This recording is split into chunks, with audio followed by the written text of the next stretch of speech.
Mensagem do livro Por que tarda o pleno avivamento, de Leonard Ravenhill, uma obra publicada pela editora Betânia. Capítulo 1. Com tudo que possuis, adquire a unção.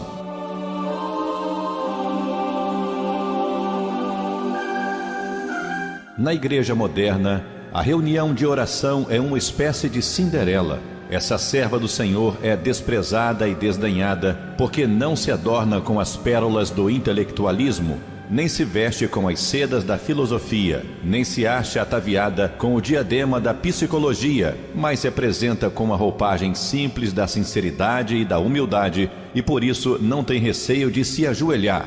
O mal da oração é que ela não se acha necessariamente associada a grandes façanhas mentais. Não quero dizer, porém, que se confunda com preguiça mental. A oração só exige um requisito: a espiritualidade. Ninguém precisa ser espiritual para pregar, isto é, a preparação e pregação de um sermão perfeito segundo as regras da homilética e com exatidão exegética não requer espiritualidade.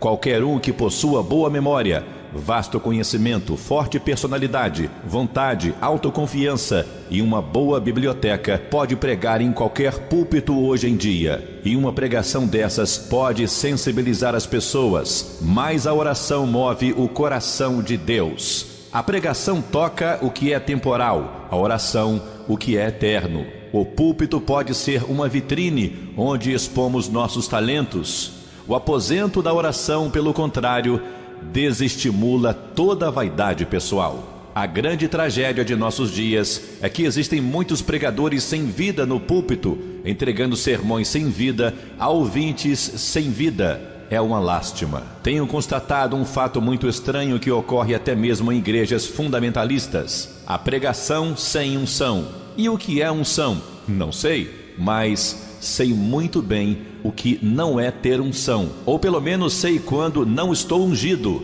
Uma pregação sem unção mata a alma do ouvinte em vez de vivificá-la. Se o pregador não estiver ungido, a palavra não tem vida. Pregador, com tudo que possuis, adquire unção. Irmão, nós poderíamos ter a metade da capacidade intelectual que possuímos se fôssemos 2 vezes mais espirituais. A pregação é uma tarefa espiritual. Um sermão gerado na mente só atinge a mente de quem a ouve, mas gerada no coração, chega também ao coração.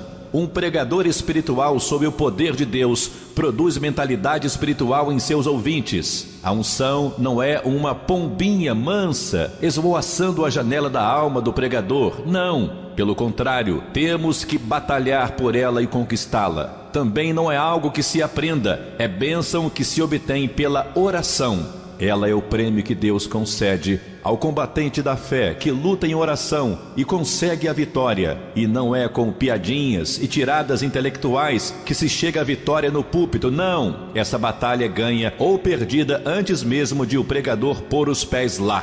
A unção é como dinamite. Não é recebida pela imposição de mãos, nem tampouco cria mofo se o pregador for lançado numa prisão. Ela penetra e permeia a alma, abranda e tempera. E se o martelo da lógica e o fogo do zelo humano não conseguirem quebrar o coração de pedra, a unção o fará. Que febre de construção de templos estamos presenciando hoje. No entanto, sem pregadores ungidos, o altar dessas igrejas não verá pecadores rendidos a Cristo. Suponhamos que todos os dias diversos pescadores saiam para o alto mar com seus barcos, levando o mais moderno equipamento que existe para o exercício desse ofício, mas retornem sempre sem apanhar um só peixe. Que desculpa poderiam dar para tal fracasso? No entanto, é isso que acontece nas igrejas. Milhares delas estão abrindo as portas dominicalmente, mas não veem conversão. Depois tentam encobrir sua esterilidade, interpretando textos bíblicos a seu bel prazer. Mas a palavra de Deus diz: assim será a minha palavra, a que sair da minha boca, essa não voltará para mim vazia. E o mais triste em tudo isso é que o fogo que devia haver nesses altares encontra-se apagado ou arde em combustão muito lenta. A reunião de oração está morrendo ou já morreu. Com a atitude que temos em relação à oração, estamos dizendo ao Senhor que o que Ele começou no Espírito, nós terminaremos na carne. Qual é a igreja que pergunta a um candidato ao ministério quanto tempo ele passa diariamente em oração? A verdade é que o pregador que não passa pelo menos 2 horas por dia em oração não vale um vintém, por mais títulos que possua. A igreja hoje se acha como que postada na calçada, assistindo entre aflita e frustrada a parada dos maus espíritos de Moscou, que marcham pomposamente no meio da rua, respirando ameaças contra tudo que é amável e de boa fama. Além disso, no lugar da regeneração, o diabo colocou a reencarnação. No lugar do Espírito Santo, os espíritos guias. No lugar do verdadeiro Cristo, o anticristo.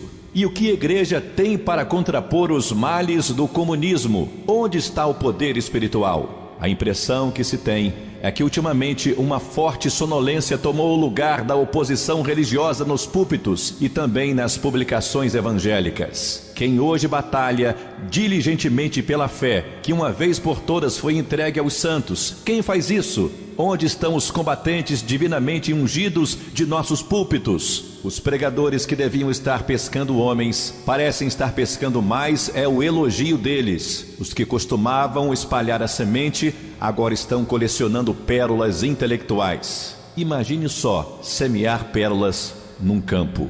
Chega dessa pregação estéril, espiritualmente vazia, que é ineficaz, porque foi gerada num túmulo e não num ventre, e se desenvolveu numa alma sem oração, sem fogo espiritual. É possível alguém pregar e ainda assim se perder, mas é impossível orar e perecer. Se Deus nos chamou para o seu ministério, então, prezados, irmãos, amados ouvintes, insisto em que precisamos de unção. Com tudo que possuis, adquire a unção. Senão os altares vazios de nossas igrejas serão exemplos vivos de nosso intelectualismo ressequido.